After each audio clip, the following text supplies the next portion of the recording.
What's up, guys? Welcome to the channel, or welcome back to the channel. My name is Adrian Valdez. Today we're going to talk about the 5 worst things about living in Michigan.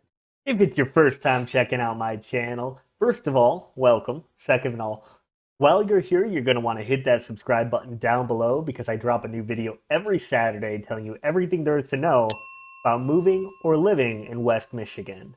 I'm a licensed realtor here in the state of Michigan, which means just as much as I love to make these videos, I would love more to help you with those real estate needs. So that's my number that's popping up below. I'm the guy who's going to be answering all those phone calls, text messages, and emails. So if there's anything that you need from me, feel free to reach out and we'll get you taken care of.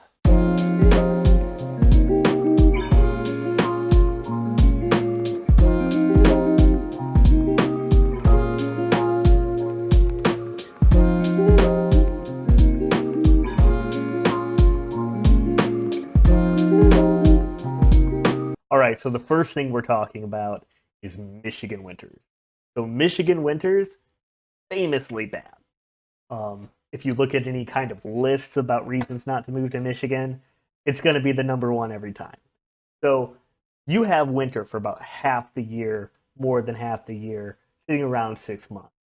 So if you're adverse to the cold, probably not the best place for you. We got hard winters too. I mean, snowstorms and hail and blizzards. And sometimes you get a rainstorm on the same day you have hail, or it snows in the morning, but it's 75 out in the evening.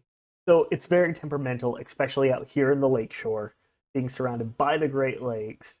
It's just all over the place. Now, I'm sure that Michigan isn't the biggest in unknown weather changes, but it certainly feels like it when you. Now, the next thing I want to talk to you guys about is Michigan roads. Michigan roads have gigantic potholes in them. There's no way around it.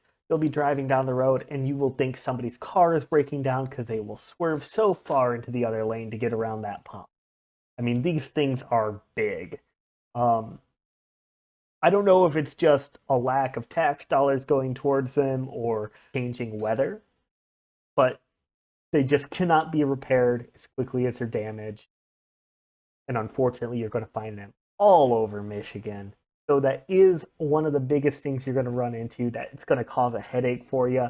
If you're not used to them or you don't see them, they can really destroy your suspension on your car, cost you a lot of money. All right, so the third thing that I want to talk about is Michigan lefts. So imagine that you're going through one of the main roads. You're thinking, okay, I'm going to turn left up here, make it to my destination. No. So you're going to have to actually drive up past the intersection, come around through the U-turn, turn back around, and then take a right after crossing traffic to get to that intersection that you originally wanted to turn at. This is known as a Michigan left, and you will see it all over the place. It takes a while to get used to if you never had to deal with them before, but honestly, after a little bit of time, you don't even notice it. All right, now let's talk about education. Well, Michigan has a lower cost of living in almost every aspect. Education is not one of them. With the average costing about $65,000, we are in the top 10% in the United States for education costs. So, congratulations. Now, speaking a little more locally here in West Michigan, our big city here is Grand Rapids. Now, Grand Rapids is a lovely city, lots of stuff to do, and parking fees everywhere.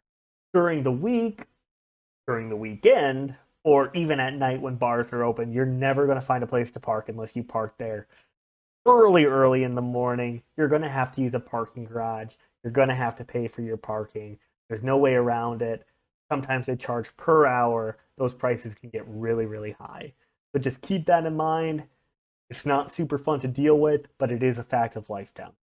All right, and the last thing we're going to go over is snow days, which is to say, we don't really have any, even though we have them. So if you're used to get a little powder on the ground and everything shuts down, that doesn't happen here. You will have to almost be snowed into your house or have the ice so slick that a bus can't drive on it before they cancel any kind of public activity or school. So just keep that in mind coming out here. If you're coming from a southern state, I highly suggest that you go ahead and get a vehicle that is four-wheel drive so that you're not slipping into the ditch the first time you encounter snow. By the way, guys, I appreciate you coming out. We're ending our video here. Just wanted to let you know, again, I am a realtor here in West Michigan. If you have any questions or you need help figuring out the perfect home for you, go ahead and reach me at the contact information here on the screen. And I hope you guys have a wonderful day.